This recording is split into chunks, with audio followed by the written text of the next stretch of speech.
पलम गईले झोरिया पहुँचले किना उठे जिया में लहरिया पहुँचले किना। रे बहिरा, अरे उठे जिला में अरे बहिरा बेट चो मेरे सुनाई दे। ए लाड़ चटे कहत रे कि बकरी के कर बकरी परल बिया बगड़ी पर बुलाओ दिन तोरक रे। ओहो बोल कहाँ है तेरे?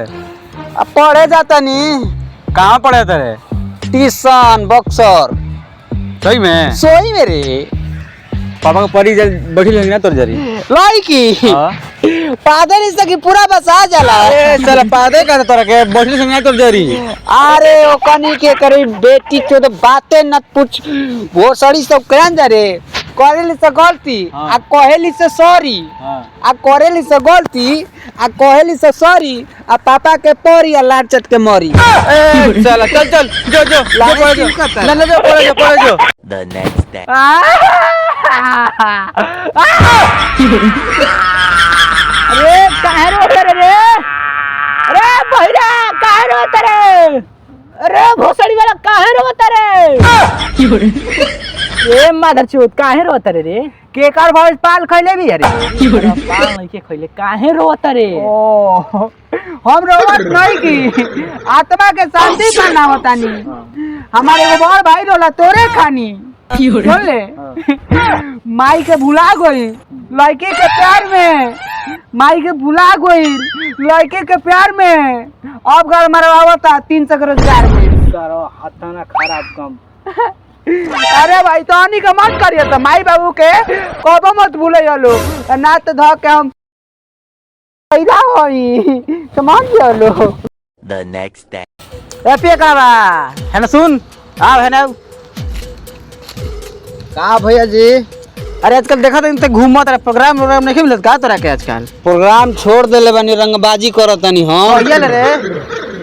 अरे गायकी में का कतना लोग भरत शर्मा के चिन्हत रे हां ना पूरा काम है अब जानकारी बा भाई पेटारी लाल यादव को चिन्हत रे हां हां छपरा देने के हां तो कौन सिंह हमर चेले ने आ तोर चला हवे हां तन जाय दे तन गाना सुनाऊ बबुआ हमरा के गाना सुनिए हां तन साइड सॉन्ग सुनाऊ बंदूकिया धरिए भैया बढ़िया गाओ तने हां एकदम बढ़िया गाओ हम वाह वाह वाह वाह वाह। अरे भैया गा लेबे दो बाद में बाबा करियो लो। अच्छा ठीक है भाई मोबाइल रिकॉर्डिंग करते रे का वीडियो ना वीडियो नहीं बना। अरे दिल जे बनवले होई रे रे रे रे वाह वाह वाह वाह वाह वाह। हम लाड़ बाबा करता रहलो पहले हमरा के टाल लेबे दस ना बोला चल गाना सुना ना बोला।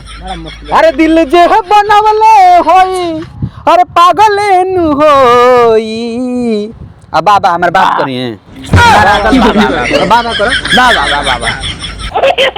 अरे दिल जे बनवले होई अरे पागल नु होई आ मोहब्बत के सौदा बाजार वाह वाह वाह वाह जी क्या बात बा तोरा आवाज में दम बा भाई। अरे हमार लान हमार गा लेबे दस तो कि हमारा गान में दम बा कि आवाज में दम बा ऊ तो पहले फ्री हो तो जाए। गइबे केना गइबे? अच्छा ठीक अरे गावा तनी कि दिल जे बनवले होई ओ हो नचबो करे नी ना तनी कि दिल जे बनवले होई अरे पागल नु होई बूम बाबा करो सो वाह वाह वाह वाह बाबा कर दे तबो तोर दिक्कत बा नहीं कर तबो तोर ना ना जगह पे कइल जाला कलाकारी के मतलब अच्छा कि दिल जे बनवले होई अरे पागल नु होई वाह वाह वाह वाह। मोहब्बत के सौदा बाजारों में होई वाह वाह वाह वाह। मोहब्बत के सौदा बाजारों में होई कबीर दास की उल्टी बाणी पहले लंग ठन के आड़ी